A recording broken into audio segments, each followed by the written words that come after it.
Alhamdulillah nahmaduhu wa nasta'inuhu wa nastaghfiruh wa na'udzu billahi min shururi anfusina wa min sayyiati a'malina may yahdihillahu fala mudhillalah wa may yudlilhu fala hadiyalah asyhadu an la ilaha illallah wahdahu la syarikalah wa asyhadu anna Muhammadan abduhu wa rasuluh la nabiyya ba'dah.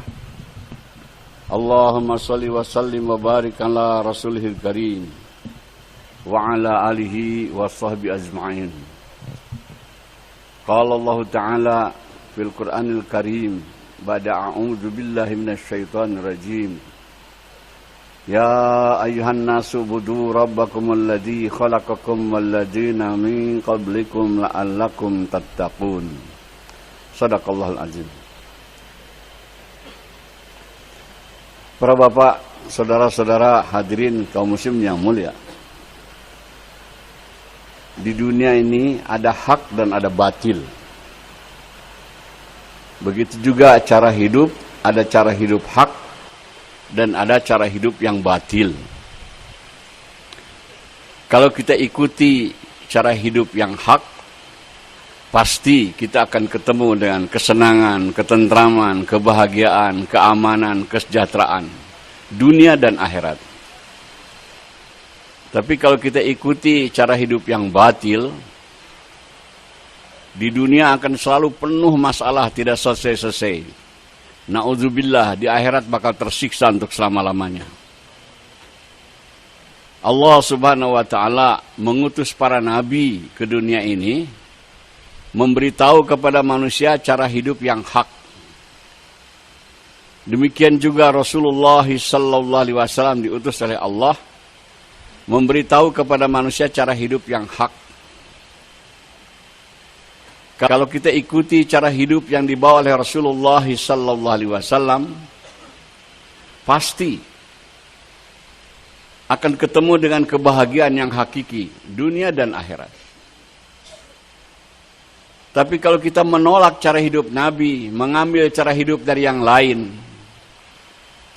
pasti banyak masalah datang kepada kita. Kesusahan datang kepada kita. Ketidaktentraman datang kepada kita. Kekhawatiran datang kepada kita. Dan na'udzubillah, di akhirat kita bakal tersiksa. Semua manusia di dunia ini ingin bahagia, ingin senang. Sebetulnya mudah. Ikut aja hidup cara Nabi. Pasti kesenangan akan datang. Tapi kebanyakan manusia di dunia ini jahil. Bodoh. Ingin senang, tapi jalan yang bakal membawa kesenangan tidak diikuti. Malah yang diikuti jalan-jalan yang akan membawa kepada kesusahan kepada kita.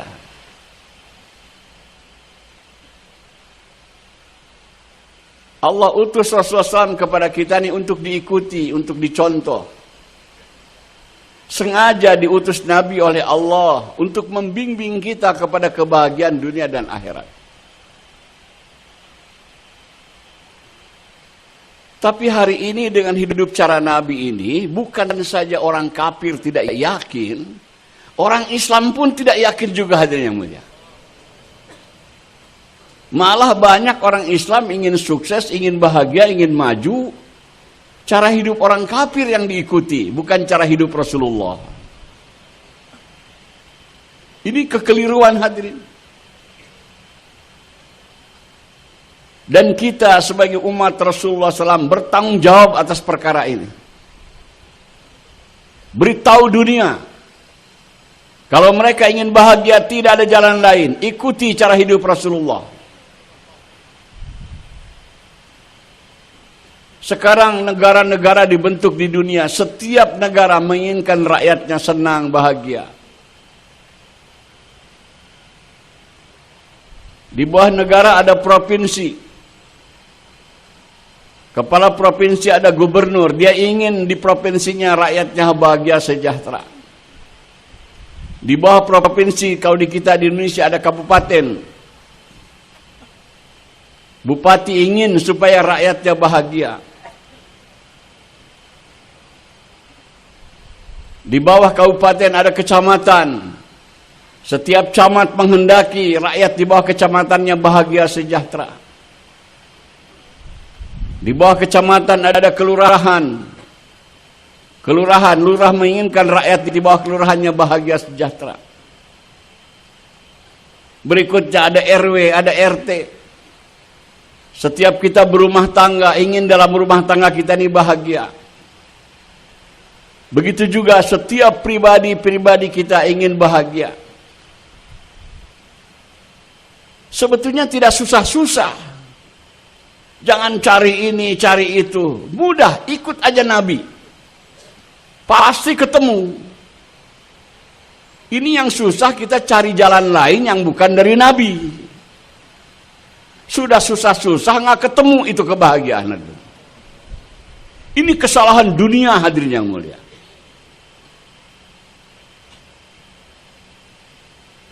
Sebetulnya kalau lurah ingin di kelurahannya tuh tentang ajak masyarakatnya taat kepada Allah, ikut Nabi, pasti bahagia. Kalau camat ingin di bawah kecamatannya bahagia semuanya, ajak kepada taat kepada Allah, ikut Nabi, pasti bahagia. Bupati, kepala kabupaten, kalau ingin satu kabupaten rakyatnya bahagia, ajak taat kepada Allah, ikut Rasulullah SAW, pasti bahagia ketemu.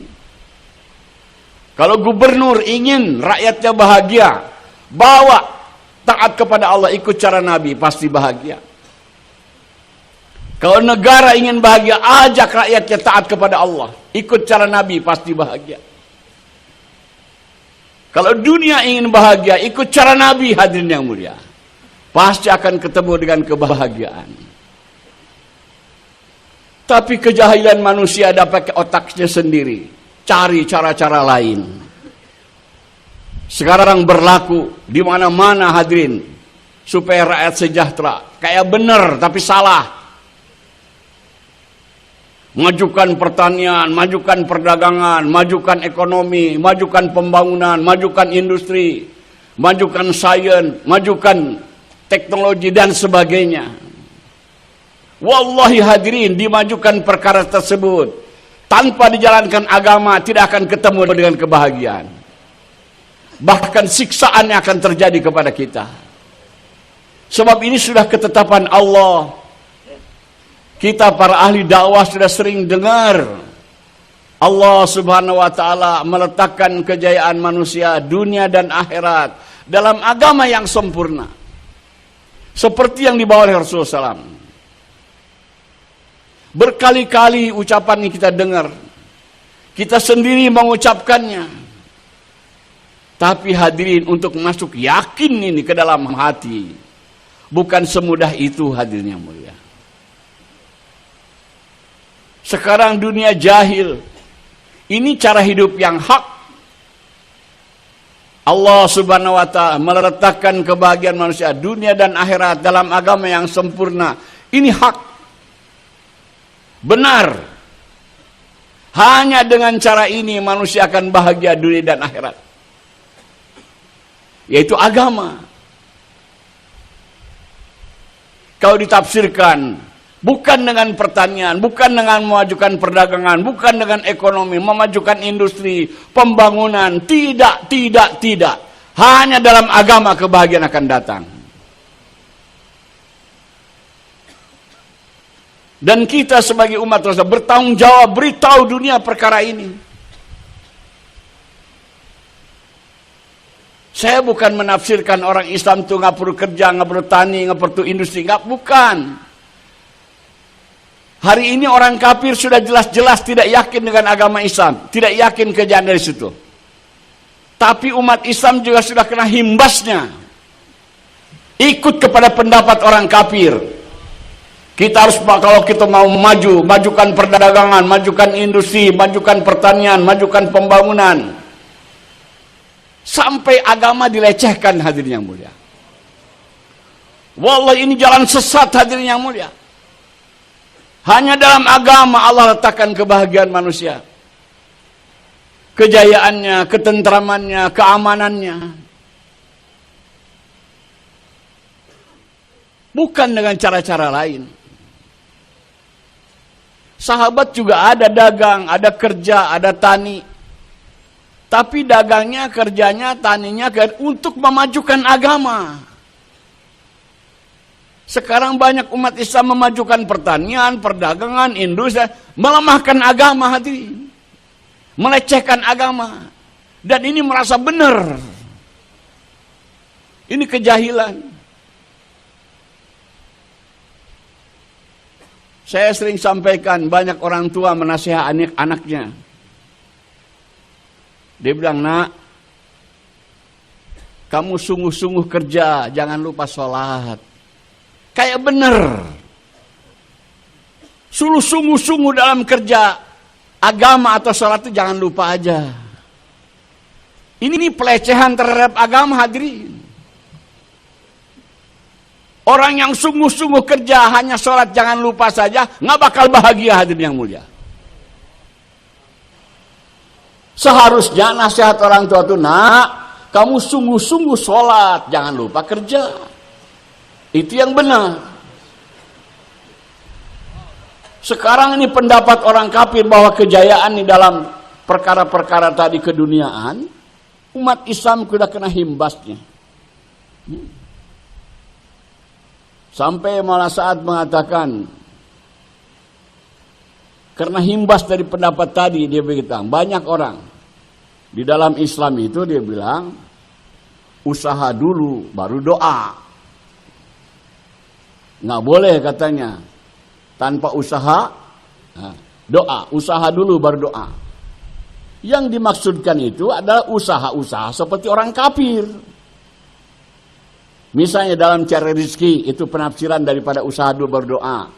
Kita dagang dulu, apa tani dulu, atau kerja dulu, atau industri dulu, baru kita doa minta rezeki kepada Allah, begitu.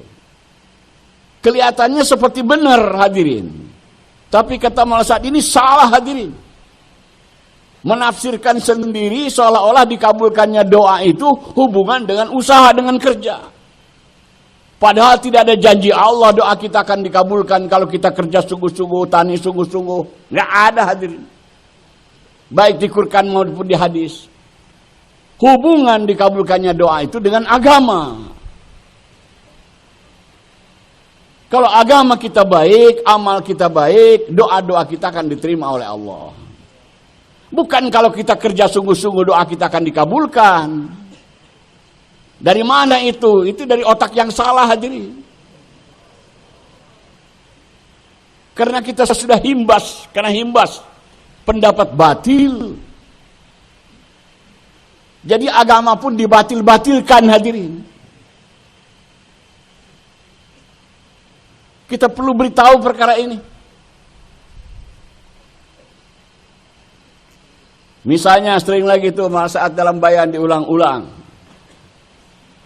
Orang menafsirkan hadis menurut akal pemikirannya sendiri. Dia bilang ikatkan onta baru tawakal kepada Allah.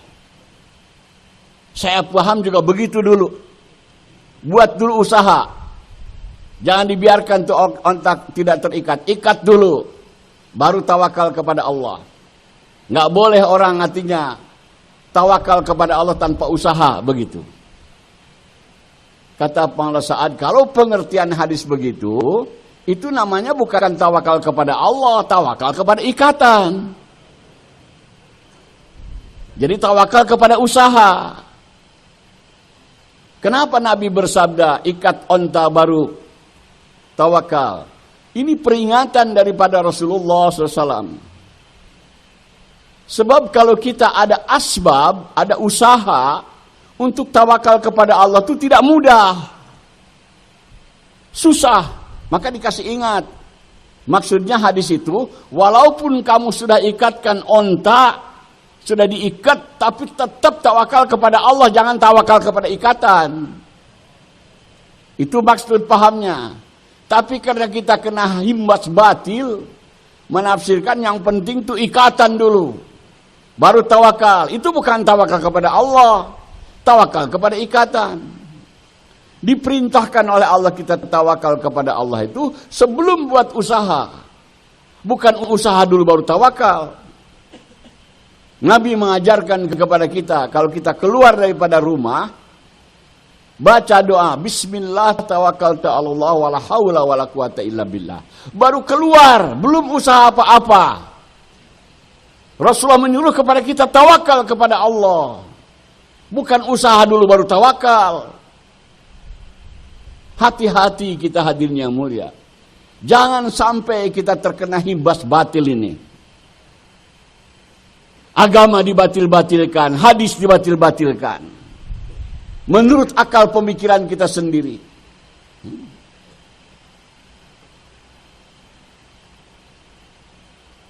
Kita yakin sungguh-sungguh apa yang difirmankan Allah, apa yang disampaikan Nabi itu benar. Bahwa Allah meletakkan kebahagiaan, kesejahteraan, keamanan, ketentraman manusia ini, dunia dan akhirat dalam agama, dalam ketaatan kepada Allah, dalam ikut cara Rasulullah SAW. Ini hadirin pengaruh batil ini lebih jahat daripada penyakit kanker. Datang ke hati-hati orang Islam. Bukan hati-hati, bukan orang Islam. Hati ahbab yang keluar 4 bulan berkali-kali juga. Masih itu ada penyakit yakin itu hadirin ya. Buktinya apa? Ditaskil untuk usaha agama, mendatangkan agama dalam kehidupannya. Masih menentang, membantah. Tapi kalau untuk cari duit, tidak ditaskil, jalan sendiri hadirin yang mulia. Sebab ini masih yakin bahwa kebahagiaan ada dalam harta, dalam uang. Kalau kita periksa, masih ada dalam hati kita keyakinan itu. Kata Haji Abdul Wahab hadirin, tanda-tanda bahwa kita masih yakin bahwa bahagia ada dalam harta, dalam uang, dalam dunia, tanda-tandanya ada keinginan pada kita pengen jadi orang kaya. Coba periksa. Nah, ini semua pengen orang kaya, menjadi kaya semua nih. Bayan udah sering dengar, bahagia kita sendiri bayan. Tapi yakin belum keluar dari hati. Kalau yakin sudah keluar, bahwa bukan dalam kekayaan, dalam uang, kebahagiaan dalam agama, nggak bakal cari duit lagi, cari agama kerjaannya hadirin ya. Kemarin dalam Jurkudama Haji Abdul Wahab bayan. Dia bilang kalau ada orang, dia bayan, targib orang, bahwa Allah meletakkan kejayaan manusia, dunia dan akhirat dalam agama yang sempurna.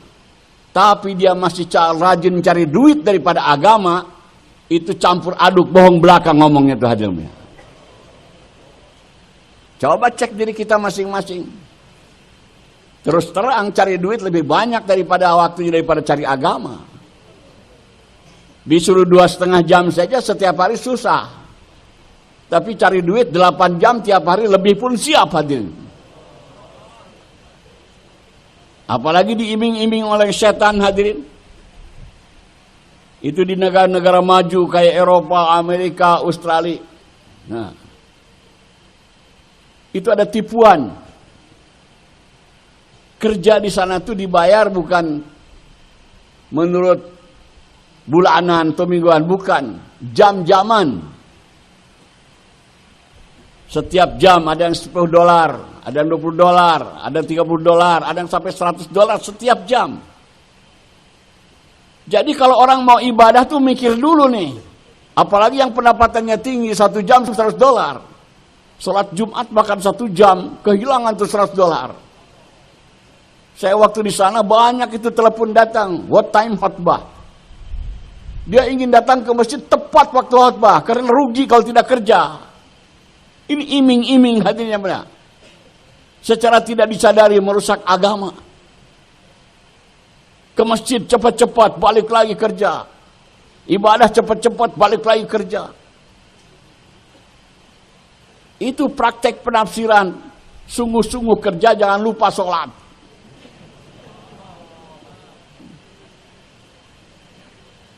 Kalau sahabat itu sungguh-sungguh dalam ibadah. Kerja jangan lupa, setelah selesai perkara yang fardu, perkara yang sunnah, zikir, dan sebagainya, baru dia kerja hadirin yang mulia. Kita kerja ngejetrek sampai ketinggalan sunnah, ketinggalan zikir, ketinggalan baca Quran, bahkan fardu ketinggalan juga yang mulia. Ini yang menjadikan hidup kita jadi susah hadirin yang mulia.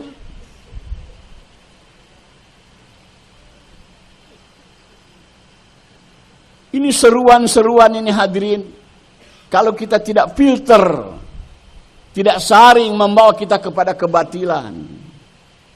Tingkatkan kinerja, tingkatkan ekonomi, tingkatkan pembangunan. Apa kita tidak baca Quran hadirin? Allah jelaskan di Quran, orang yang pikirnya dagang saja, yaitu kaum Madian, melecehkan agama, tidak mau mengamalkan agama, dagang sibuk. Apa dapatnya hadirin? Ajab daripada Allah. Bukannya kesenangan itu kaum Madian, karena datang Nabi Syuaib alaihissalam mengajak mereka untuk mengamalkan agama, tapi menolak karena sibuk dagang saja. Di Quran diceritakan Allah hujani api hadirin yang mulia. Kaum Saba sungguh-sungguh dalam pertanian. 3 orang nabi diutus oleh Allah kepada kaum Saba, mengajak bahwa kebahagiaan dalam agama. Dia menolak, sukses dalam pertaniannya, tapi Allah turunkan azab hadirin yang mulia. Kaum Samud sibuk dalam pembangunan, sukses dia dalam pembangunan. Allah utus Nabi Soleh bahwa kejayaan bukan dalam pembangunan, dalam agama. Dia menolak, tidak mau mengatakan, sibuk dalam pembangunan saja. Allah azab lagi hadirin. Semua diceritakan.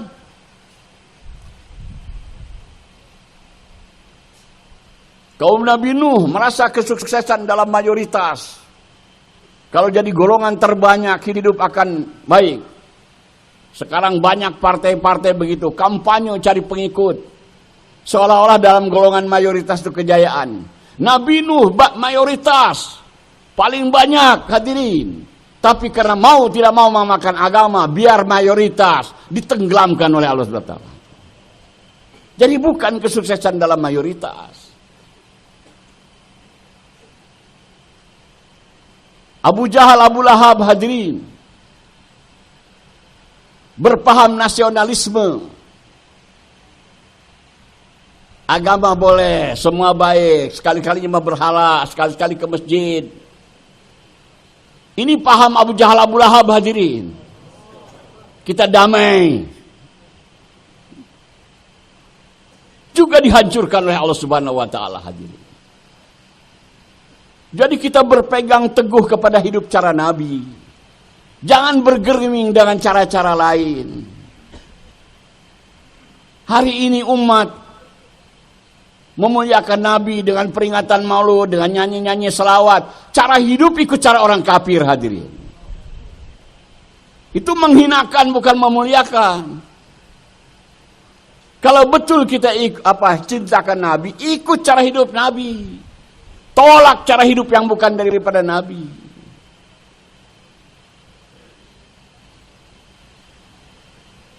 Ini kehidupan yang batil nyerang kepada kita hadirin yang mulia.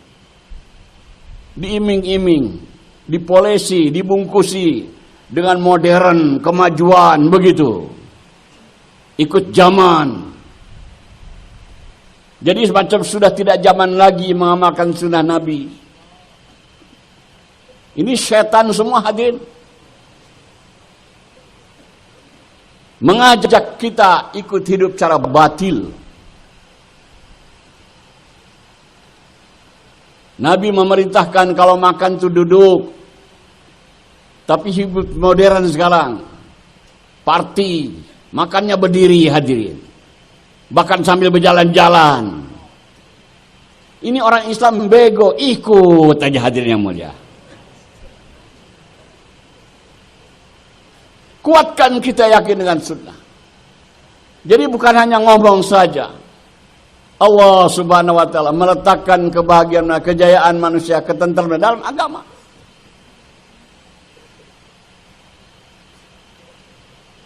Beritahu ini hadirin. Kita doa, kita minta supaya Allah berikan hidayah, beritahu dunia. bahwa sekarang dunia dalam kegelapan, dalam batil. Allah perintahkan kepada kita dan untuk bahagia ini, perbaiki amalan.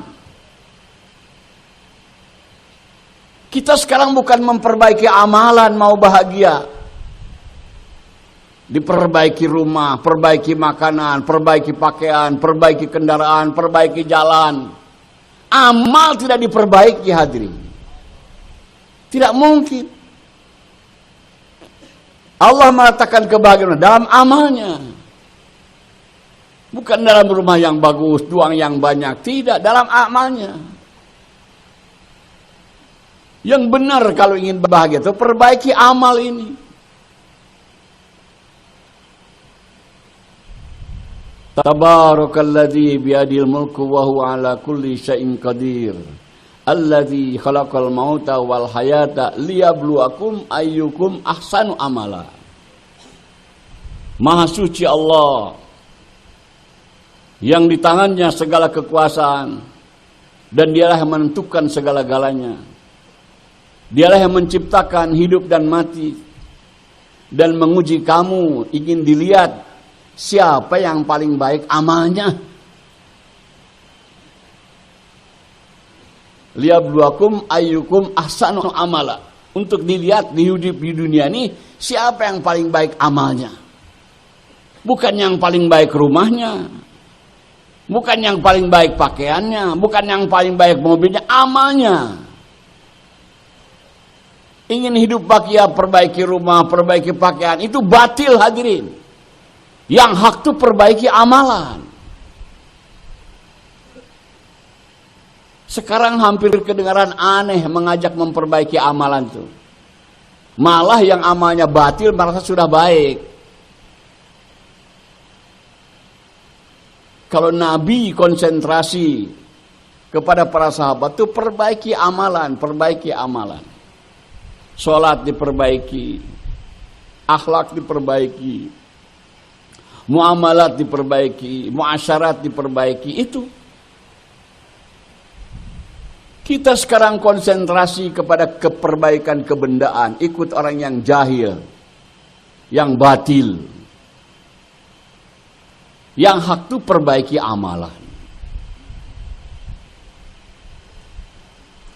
Susah dan senang kita nih tergantung kepada amalan kita.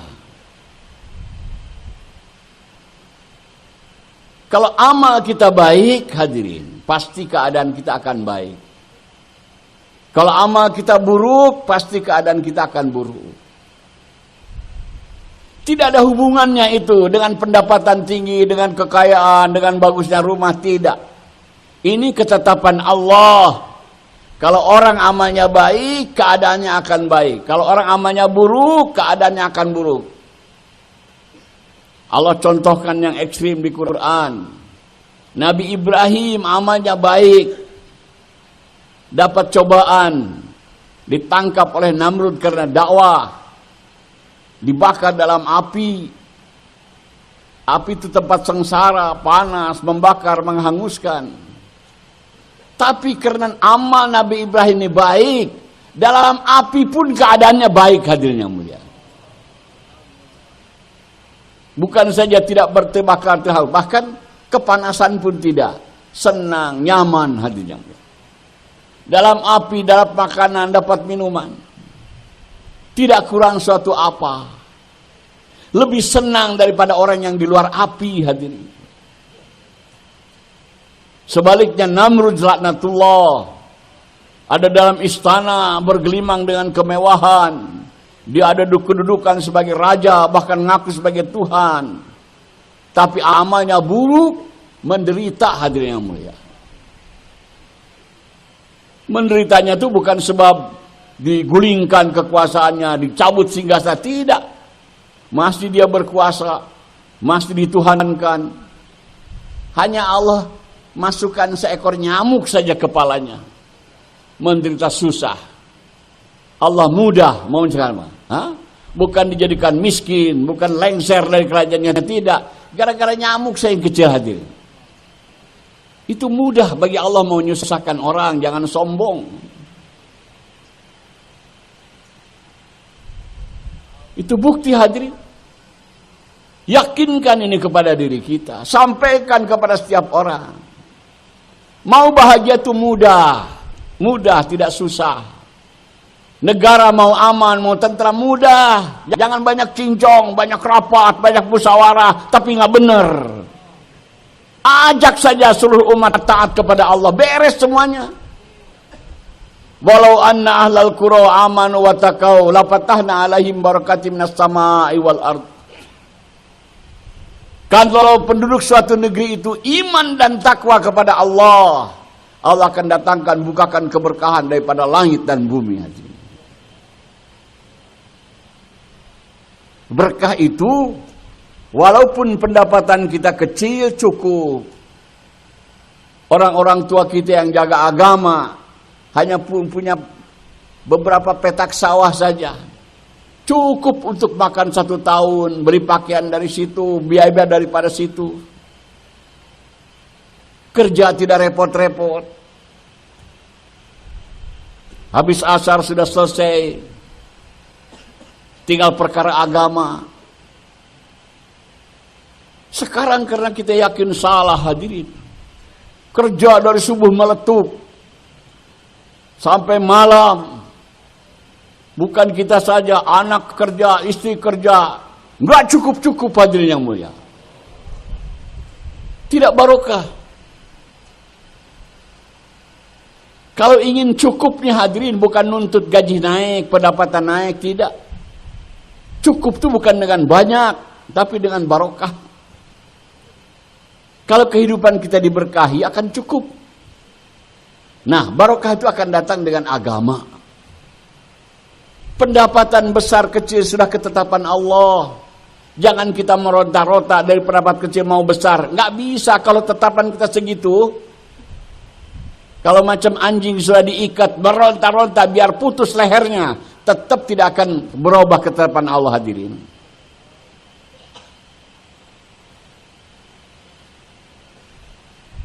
Yang jadi susah kepada kita ini adalah kita hidup ikut cara batil hadirin, bukan cara hak. Kalau hidup ikut cara hak mudah, yaitu amalkan agama. Dan untuk mengamalkan agama siapapun bisa. Orang kaya bisa, orang miskin pun bisa.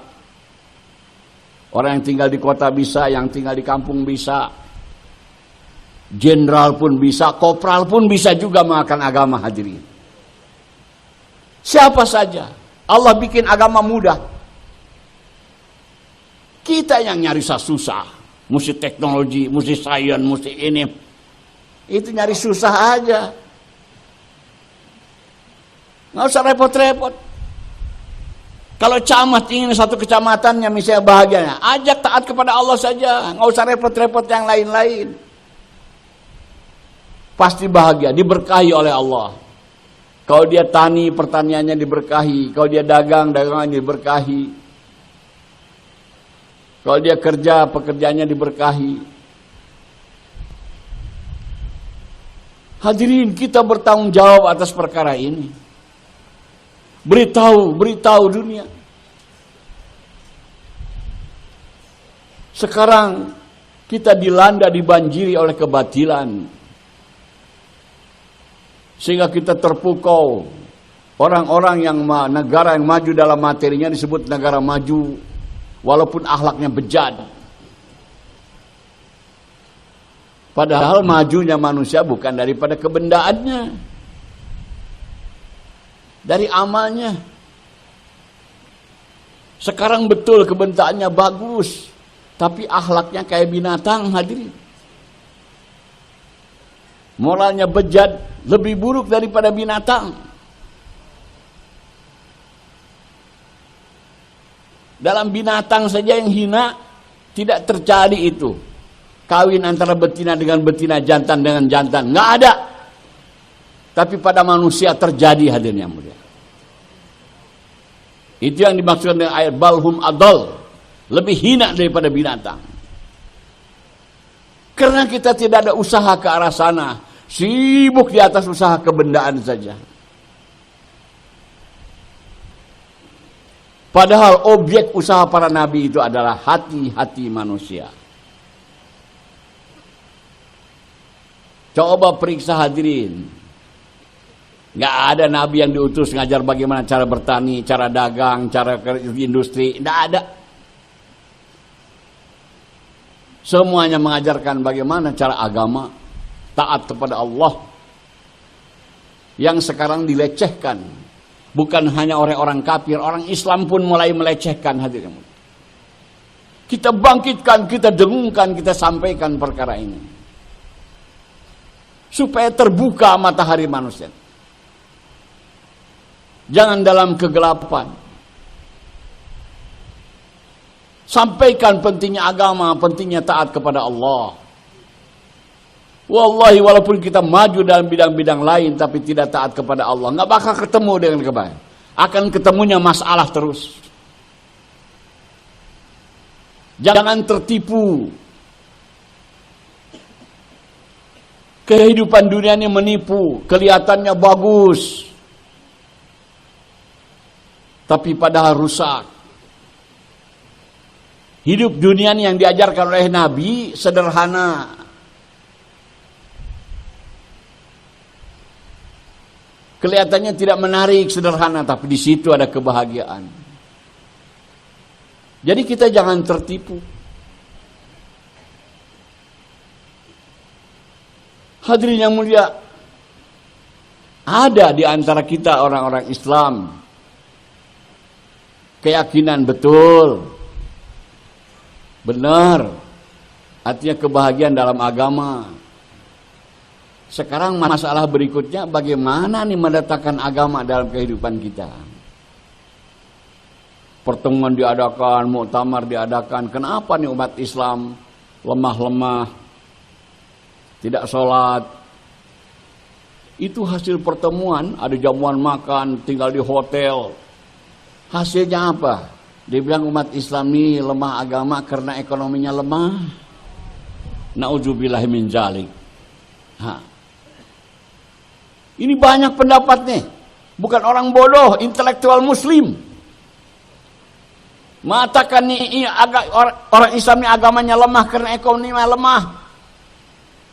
Perbaiki ekonominya.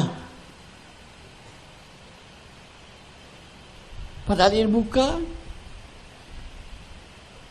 Hadirin, waktu kami keluar ke Australia, jumpa orang-orang Indonesia di sana yang kerja, yang sedang ambil S2, S3. Merasa orang-orang pandai. Dia ngeritik kepada kita. Dia bilang, apaan bapak-bapak tabligh, ngajak orang ke masjid, ngajak sholat aja. Pikirin tuh perut umat Islam, dia bilang. Bagaimana dia bilang dia mau sholat kalau perutnya lapar. Itu kata dia. Subhanallah. Dalam rombongan kami pada Dede, dia bilang, Pak, begini deh. Coba cari nih di Australia ini orang yang tidak makan 3 hari. Kumpulkan, saya traktir makan deh semuanya. Cari. Nggak ada hadirin. Di Indonesia aja yang 3 hari nggak makan. Nggak ada. Apalagi di Australia. Atau sehari dia bilang tidak makan. Kumpulkan. Saya mau traktir makan. Nggak ada. Coba kalau Bapak cari orang yang tidak sholat seminggu. Banyak itu hadirin. Masih pikir perut juga. Kemana pikiran kita? Orang sudah tidak sholat bertahun-tahun. Masih di pikiran ekonomi. Jahilnya hadirin yang mulia.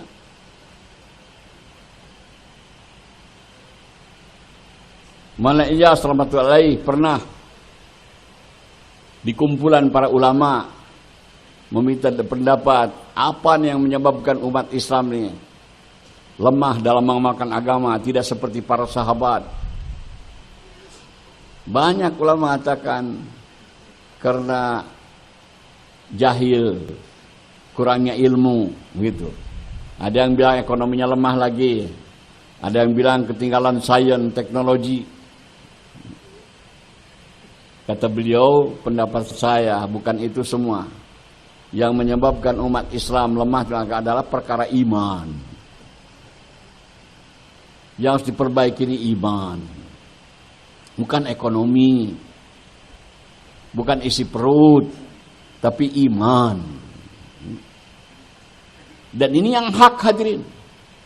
Itu pendapat agama lemah karena perut lapar, karena ekonomi lemah, itu batil, hadirin. Tapi yang menyebabkan agama karena iman lemah, ini hak.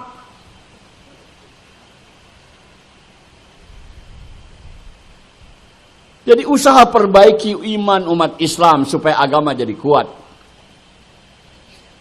Untuk mendatangkan iman yang hadir hanya dengan dakwah. Sebab perkara iman ini iman kepada yang gaib. Iman kepada Allah. Allah tidak bisa dilihat oleh mata, tidak bisa disentuh oleh tangan. Hanya kita datang, bisa yakin datang kepada kita dengan dakwah. Para nabi mengajarkan iman dengan dakwah. Maaf, bukan dengan teknologi, dengan dakwah. Iman hanya akan datang dengan dakwah. Sampaikan perkara yang gaib ini. Adanya kehidupan akhirat akan yakin dengan dakwah. Ini cara yang benar.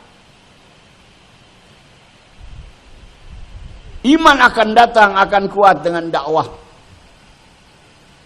Bukan dengan ekonomi. Bukan dengan kehidupan yang serba cukup. Dengan dakwah. Ini kelihatannya sederhana tapi hak. Tapi hari ini umat Islam tidak sadar-sadar bahwa pentingnya dakwah untuk memperkuat iman ini. Kita cari cara-cara yang lain, nggak mau nih dakwah.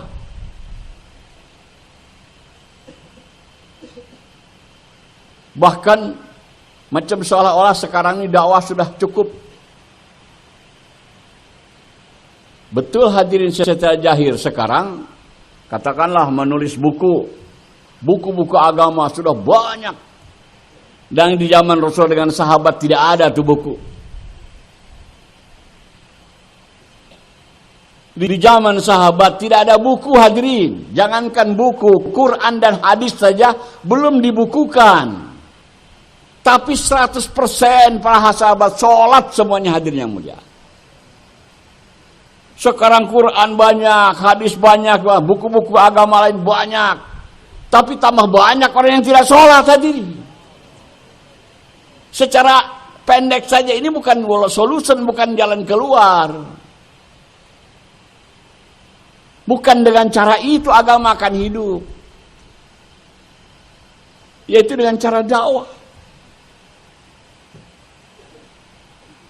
Saat menyampaikan dalam bayannya hari ini umat keliru.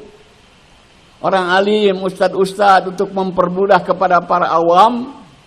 Menulis buku tentang agama. Ditulis bab wudu, bab sholat. Supaya orang mudah kalau mau belajar wudu buka buku pasal wudu, mau sholat belajar buka buku pasal sholat. Kata Mas Sa'ad, ini bahaya. Tidak disadari dengan adanya buku-buku seperti itu menjauhkan umat daripada ulama, hadirin. Umat tidak perlu lagi dengan ulama mau belajar buku, ada bukunya. Umat tidak lagi perlu belajar agama, ada bukunya dalam sholat. Padahal belajar agama tidak bisa dengan baca buku, hadirin yang mulia. Nggak ada contoh dari Nabi.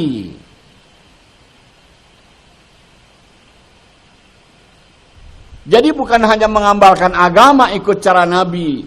Belajar agama pun harus ikut cara Nabi. Yang sekarang kita belajar agama tapi agama tidak datang-datang kepada kita. Karena cara belajarnya tidak ikut cara Nabi.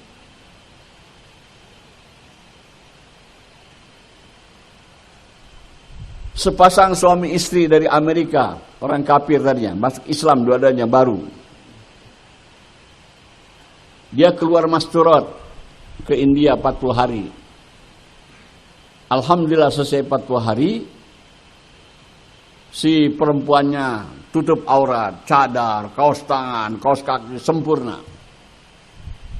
Setelah selesai 40 hari ada wawancara dengan ibu-ibu dari Aligarh Muslim University. Dalam wawancara itu diceritakan oleh Amerika ini bagusnya Islam, agama Islam, tingginya, mulianya.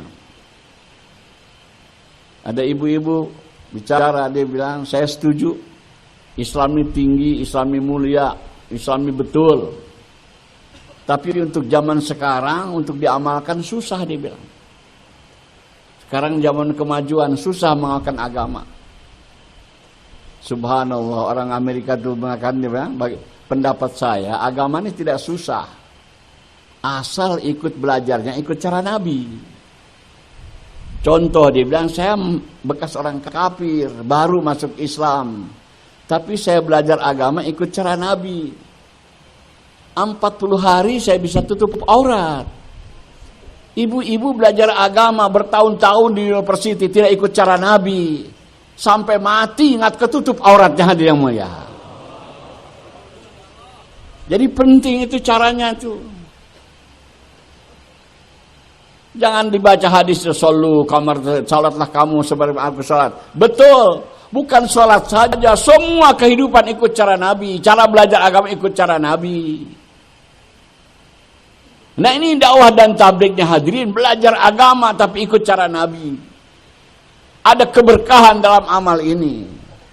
Saudara keluar 3 hari saja berubah, 40 hari apalagi, 4 bulan apalagi. Istiqomah terus 4 bulan tiap tahun. Lagi-lagi hadirin, Allah berikan kepahaman agama.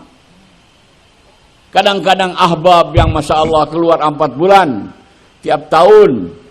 Bukan dari pesantren, bukan dari institut. Masya Allah, kepahaman agamanya kalah tuh hadirin orang-orang alim. Allah berikan.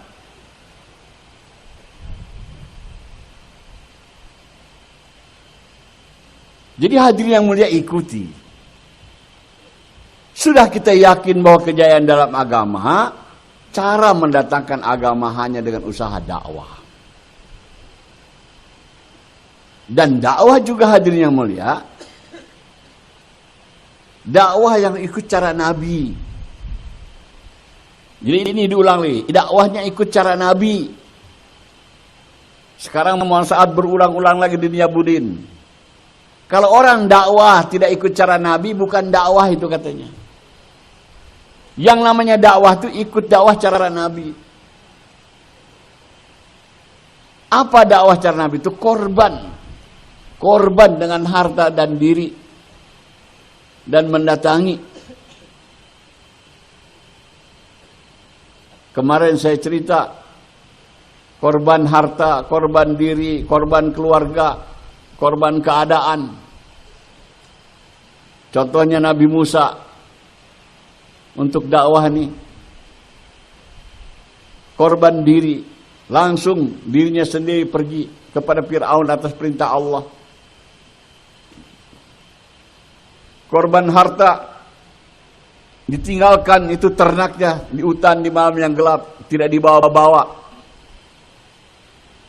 Korban keluarga, ditinggalkan keluarganya di hutan di malam dingin gelap lagi. Korban keadaan, maunya dingin begitu tinggal di tempat berselimut, ini suruh pergi. Melawan keadaan dingin tidak sukai.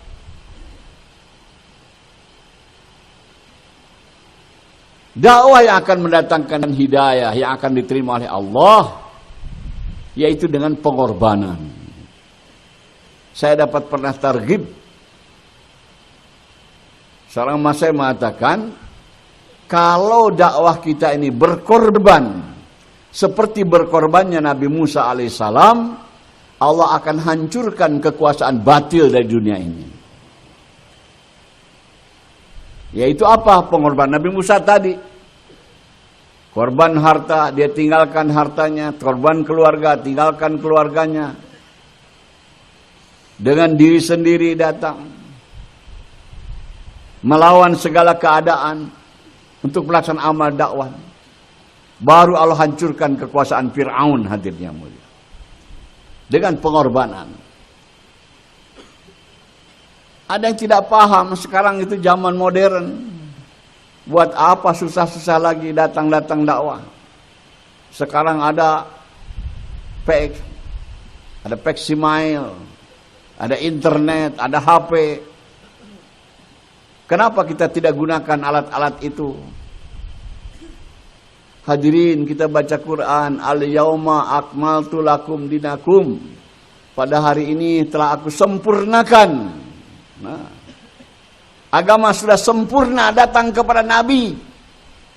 Tidak perlu dikurangi, perlu ditambah. Kalau kita yakin dengan ayat ini, agama itu tidak perlu dengan teknologi, dengan pek-pekan, dengan mobil, dengan tidak. Kalau itu memang perlu, Allah akan datangkan kepada Rasulullah, hadirin. Buktinya apa sekarang kalau kita maju? Mana ada negara rame-rame masuk Islam? Cara Nabi dakwah para sahabat, ikut cara Nabi, bernegeri-negeri masuk Islam, hadirin. Belum ada fake, belum ada internet, belum ada apa-apa. Sekarang segala macam ada. Boro-boro satu negeri kita punya tetangga kafir, sampai mati dia kafir, hadirin yang mulia. Jangan terpengaruh kita dengan itu, hadirin. Yang paling mujarab adalah cara Nabi, cara Rasulullah. Itu yang paling bagus, paling canggih. Bukan teknologi, bukan. Pengorbanan. Sekarang kita mau mendahkan agama, mau senang-senang. Kita dapat targhib dulu di Jabudin, hadirin. Pupuknya agama ini, pupuknya agama supaya agama subur adalah hidup sederhana dan mujahadah. Hidup sederhana dan mujahadah.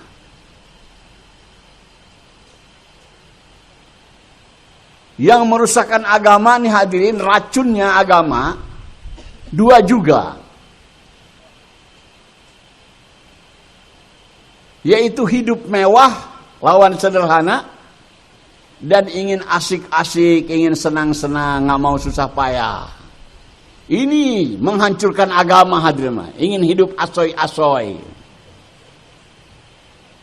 Musuh agama yang akan menyuburkan agama itu sederhana dan mujahadah. Seperti akan oleh para sahabat. Sekarang kita mau ikut hidup cara ahli batil. Mau senang-senang, nggak mau susah payah, mau hidup luxury, mewah. Yang hidup mewah ini yang membawa kita susah, hadirin. Kelihatannya seperti senang tapi menyusahkan. Kalau hidup sederhana itu nggak susah. Atas keperluan, kalau kita hanya sederhana saja. Pakaian di zaman sekarang ini, hadirin, kalau kita punya 3 setel saja, 1 tahun nggak habis itu. Nggak habis. Untuk makan 1 liter beras nggak habis dimakan oleh kita 1 hari, nggak habis. Kalau hanya untuk 1 liter beras 1 hari, pakaian 3 setel, nggak perlu repot-repot kita. Kerja ngejek-jek terus. Banyak waktu buat dakwah, buat keluar 40 hari, 4 bulan. Kenapa sekarang kita susah 40 hari, 4 bulan? Karena ingin hidup mewah, hadirin. Hidup mewah itu perlu duit banyak, untuk banyak kerja. Itu musuh kepada agama, hadirin yang mulia. Hidup sederhana dan mujahadah, banyak waktu buat agama.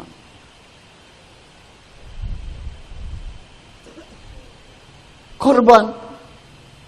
Jangan tertipu, itu hidup mewah itu cara batil. Ingin senang-senang, asik-asik, cara batil. Cara yang benar kita dapat bayan hidayah, hadirin. Itu di Jabudin kalau keluar. Kalau naik kereta api, dia bilang naik kereta api yang kelas ekonomi. Mujahadah. Nah, kita maunya AC, eksekutif. Nah, dapat hidayah tetapi kurang. Hidayah yang tetesan-tetesan.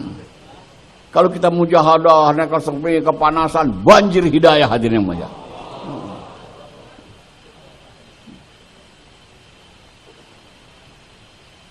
Kita mau keluar nih Jakarta 3 hari, kemana nih? Puncak, Cianjur, Cipanas. Udaranya sejuk, Masya Allah. Datang tuh ke Tanjung Priuk yang airnya hitam, yang banyak nyamuknya hadirin.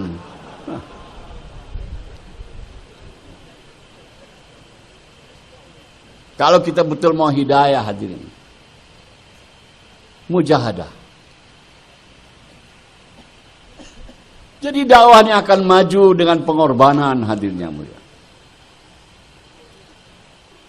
Bukan dengan teknologi, bukan dengan modern. Dengan pengorbanan. Allah sangat suka kepada orang yang berkorban dan mujahadah dalam hidupnya.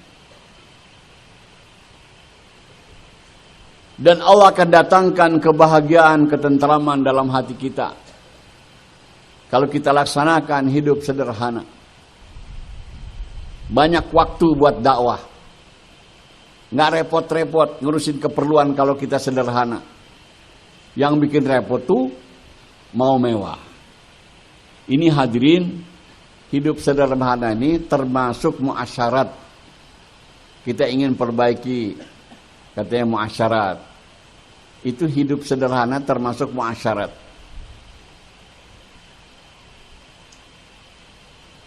Terus termasuk muasyarat nih malu.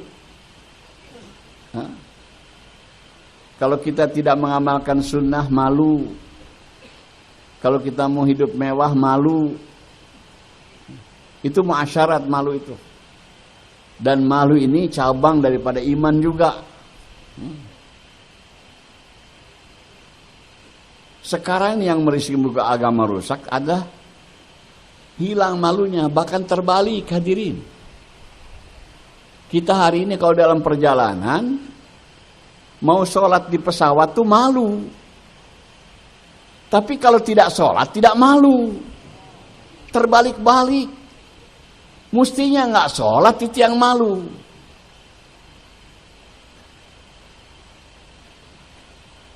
Kita mau sholat malu. Terbalik. Tidak mengamalkan agama itu yang malu.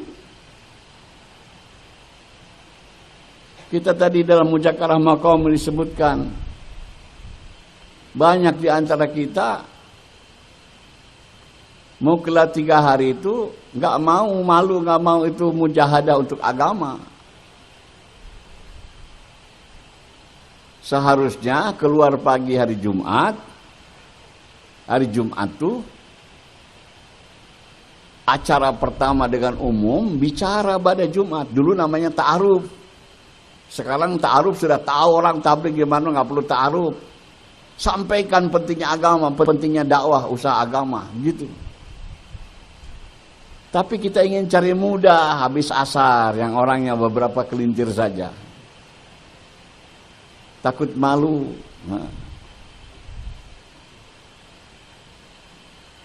Jadi perbaiki ini muasyarat. Kita demi agama tuh korban harta, korban diri, korban perasaan. Saya mendatangi seorang kiai, dihabarkan dia parkir sejuk dalam agama. Saya tanya-tanya, ngobrol dengan beliau. Dia bilang, betul Pak, dakwah ini benar, nggak salah. Tapi saya nggak tahan. Kalau saya jauh lah dipelototin orang, dicemberutin orang, biasanya kiai dihormati. Tapi gara-gara jauh lah orang cemberut, melotot, melengos. Dia bilang, di benar tapi nggak tahan. Saya bilang, jangankan kita Pak, artinya umat, bukan nabi, bukan rasul. Para nabi mengalami yang sama, nggak ada nabi yang tidak dipelototin umatnya, nggak ada nabi yang tidak diprengosin, nggak ada nabi yang tidak dicemberutin. Apa kita lebih baik daripada nabi? Ini namanya korban perasaan. Nah, kita siap untuk itu. Nabi itu manusia yang paling mulia hadirin. Tapi karena dakwah dihinakan, difitnah macam-macam. Tapi justru mengangkat derajat Nabi lebih tinggi dengan perkara-perkara itu. Jadi sabar dalam mengamalkan amal dakwahnya. Datang perkara-perkara yang kita tidak disukai, justru itu yang akan mendatangkan hidayah kepada kita.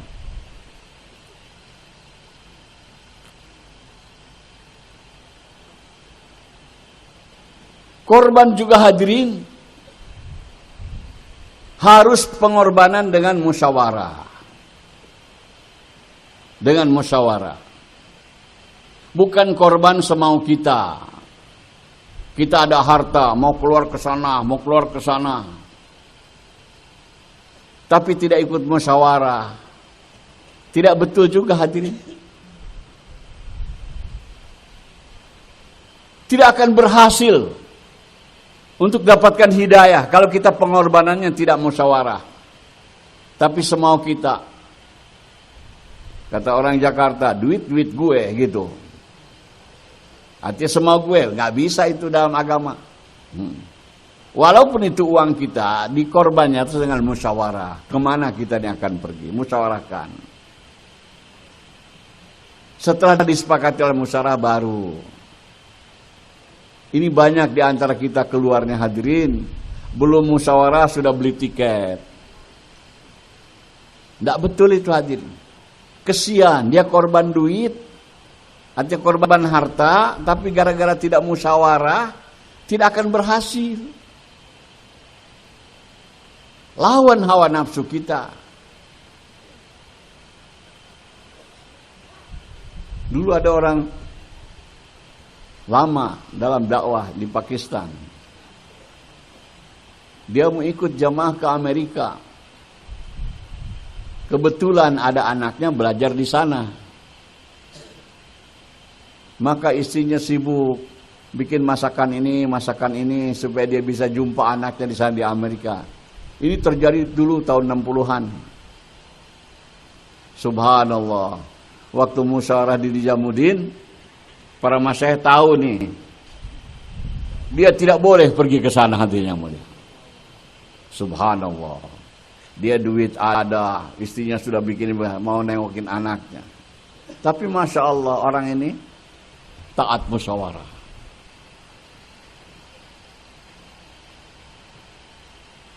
Nah, musyawarah ini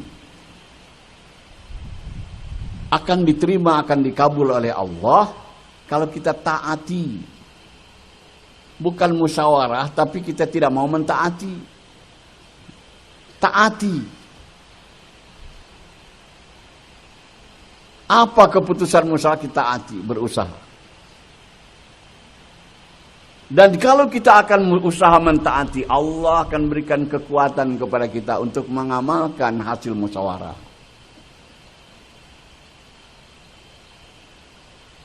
Sering kita artinya tiap 2 tahun sekali musyawarah di Nijamuddin. Dapat arahan begini. Ada di antara kita bilang ya taat Nijamuddin, kita harus taat Nijamuddin, taat Nijamuddin. Padahal yang ngomong sendiri belum taat. Nijamuddin menganjurkan kepada kita-kita yang hadir musyawarah itu keluar 4 bulan tiap tahun. Ini bukan didengar saja, taati hadiri. Taati. Masa yang mengatakan taati. Ini perkara besar mentaati dalam perkara begini. Kita alasan. Bagaimana saya lemah, nggak punya biaya, nggak punya ini, nggak punya itu. Itu keyakinan yang salah. Karena kita yakin seolah-olah dakwah itu harus dengan duit, dengan biaya, dengan ini. Tidak, dakwahnya akan berjalan dengan pertolongan Allah hadirin. Bukan dengan kekuatan uang, kekuatan harta, bukan. Tapi dengan pertolongan Allah. Ada hadis mengatakan al-ma'unatu 'alal qadra ma'unah. Pertolongan Allah akan datang kepada kita sejauh mana tanggung jawab kita. Kalau tanggung jawabnya ingin tiap tahun 40 hari aja, ya Allah tolong begitu. Tapi kalau kita niat ingin tiap tahun 4 bulan, pertolongan Allah akan datang juga, hadirin. Bukan dengan kekuatan kita bisa 4 bulan tiap tahun, bukan, dengan pertolongan Allah. Jangan kita sangka buruk kepada Allah, jangan sombong dengan kekuatan kita.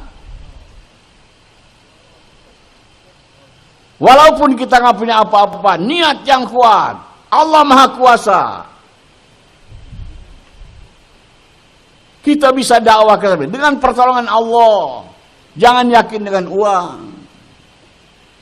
Itu hadirin akibat kita taat ke Dia, pertolongan Allah akan datang kepada kita. Tapi kalau kita musyawarah tapi tidak mau mentaati putusan musyawarah, pertolongan Allah tidak datang. Hadirin, kemarin kita dalam bayan Jur Kudaman, itu banyak di antara ahli dakwah ahbab ini, kalau ditaskil, katakanlah 4 bulan tiap tahun, dia berpikir seolah-olah kalau 4 bulan akan menyusahkan. Justru akan menyenangkan, akan membahagiakan. Tapi setan bisik-bisik kepada kita, kalau 4 bulan kamu bakal begini. Ditakut-takuti dengan kesusahan, dengan masalah. Justru sebenarnya, justru pulang ke rumah, tidak keluar 4 bulan itu yang bakal jadi masalah datang kepada kita. Kita bertentangan. Sebetulnya tidak nyambut takaja, itu yang bakal datangkan masalah. Menyambut takaja itu akan diselesaikan masalah kita oleh Allah.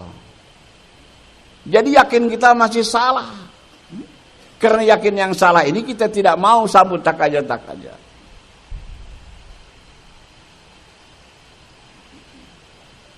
Udah gitu lebih parah lagi itu kesalahannya. Nasihatin orang supaya jangan keluar lagi. Nauzubillah min dzalik.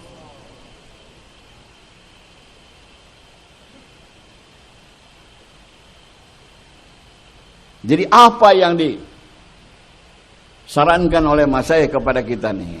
Belajar kita amalkan, yakin kepada Allah. Kalau Allah misalnya kalau kita kuat yakin kepada Allah, Allah yang akan datangkan pertolongan. Katanya dalam satu perjalanan Syekh Abdul Wahab dengan Syekh Mufti Zainal Abidin dalam perjalanan pulang, kalau tidak salah dari haji apa dari takaja dakwah, Mufti tanya kepada Haji Abdul, ya Syekh Abdul Wahab, dia bilang, saya ini mufti, alim, ulama. Tapi kalau saya taskil orang susah betul. Tapi kalau Haji Syab saya bayar naskil orang mudah untuk dapat orang keluar. Apa nih yang membedakan? Bilang, saya bicara dengan ayat, dengan hadis. Haji Abdul bicara nggak pernah baca ayat, baca hadis. Tapi orang keluar. Kata beliau, nanti kalau kita sampai di Pakistan saya akan jawab. Nah, waktu sampai di Pakistan, Mufti pulang ke rumah.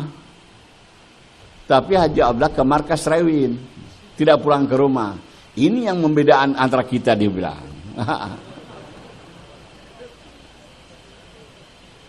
Mufti pulang ke rumah, Syekh Abdul Wahab dia dahulukan dakwah.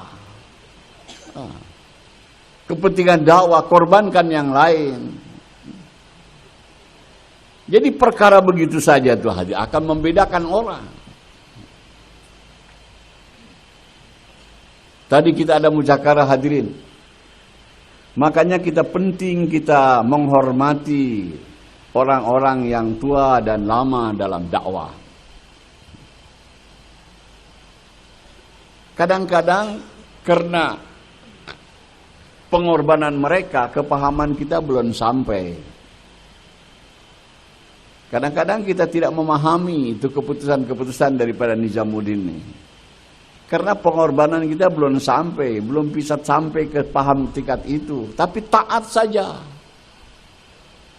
Taat saja, jangan pakai akal pikiran kita. Karena mereka sudah sampai ke situ, tahu, pahamnya tinggi. Kita belum paham, maka yang kita belum paham ini taat saja.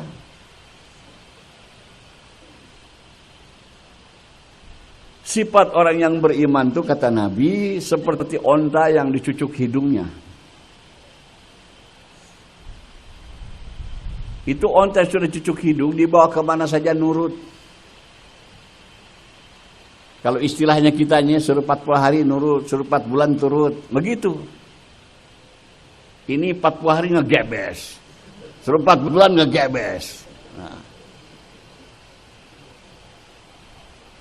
Saya cerita hadirin, itu ada jenis kuda,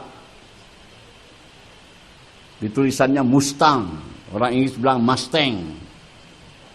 Itu kuda gagah hadirin, larinya cepat, lincah, cerdas lagi. Tapi nggak bisa dipakai balap kuda, dipakai main polo nggak bisa, pakai narik gerobak nggak bisa itu. Kenapa? Karena kuda tadi bawa diri. Nggak ada sifat taat, susah dipakai. Jangan kita bersifat seperti Mustang tadi, harus bersifat seperti onta di cucuk hidung. Walaupun kita pandai banyak ilmu ini, tapi tidak taat hadirin, susah dalam dakwahnya untuk paham. Taatkan diri kita, buang akal pikiran daripada kita itu. Ikuti keputusan musyawarah. Jangan kita main akal-akalan. Kalau kita sudah bersifat seperti onta yang dicucuk hidungnya, mudah agama datang kepada kehidupan kita hadirin. Sebetulnya asas agama itu taat. Kalau ulama-ulama lain mengarang kitab itu didahului dengan bab tobat, bab niat ikhlas. Tapi Maulana Yusuf rahmatullahi menulis kitab Hayatus Sahabah, bab pertama itu bab itaat hadirin.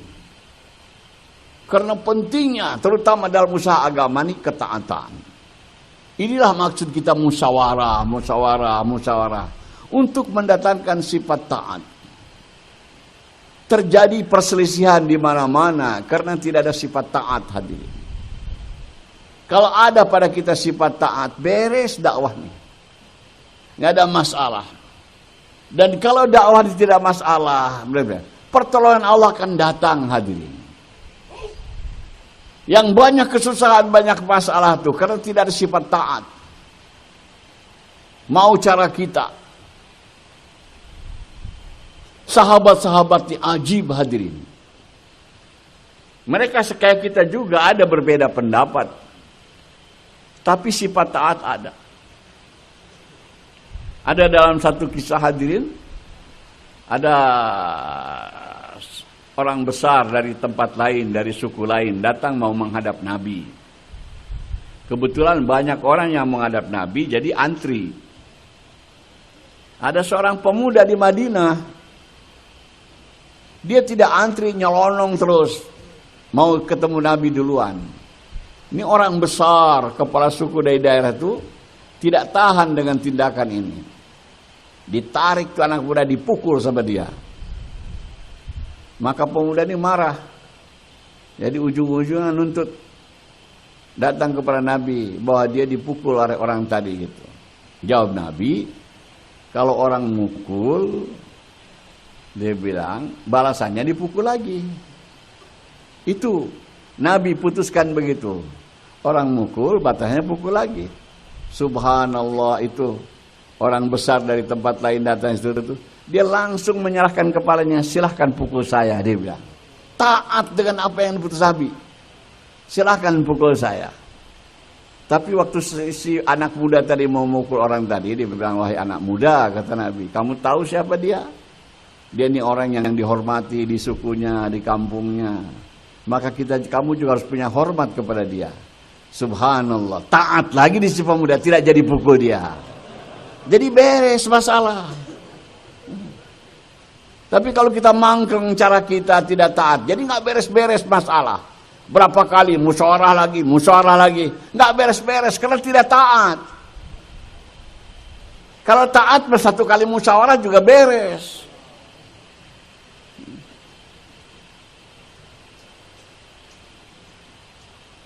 Jangan kita main tafsir-tafsiran pakai pikiran kita. Jadi kalau kita musyawarah dimusyawarahkan, mungkin keputusan itu kita sukai atau kita tidak sukai, taati. Wa in tuti'uhu tahtadu. Barang siapa yang taat, Allah akan berikan hidayah.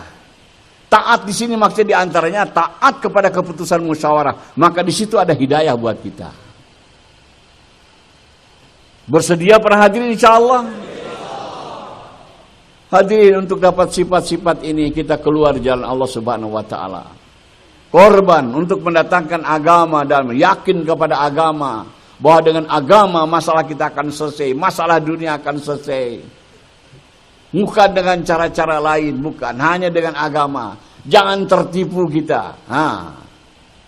Harus majukan teknologi, pembangunan, bukan, agama.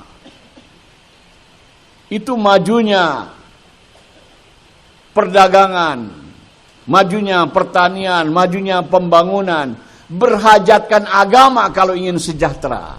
Harus ada agama juga dalamnya. Tapi kalau agama disempurnakan oleh kita hadirin, untuk dapat kebahagiaan, tidak berhajat dengan yang tadi-tadi hadirinnya. Kalau agama disempurnakan hadirin, walaupun kita tidak punya perusahaan yang maju, tidak punya pertanian yang maju, kebahagiaan akan datang kepada kita. Allah berkuasa.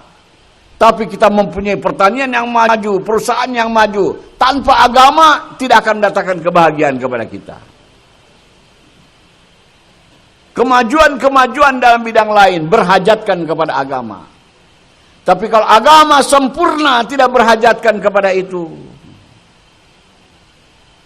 Lihat para sahabat dibandingkan dengan musuh-musuhnya Rom dan Persia. Mereka memiliki kemajuan kepada bidang, tapi sahabat tidak, hanya agama saja modalnya. Allah bisa tundukkan hadirin yang lain dengan modal agama saja. Hari ini umat Islam terpengaruh, kita harus memiliki ini. Tidak. Agama, fokuskan agama. Agama yang sempurna wujud dalam kehidupan kita. Hancur kekafiran hadirin yang mulia. Walaupun kita tidak memiliki apa-apa daripada segi keduniaan.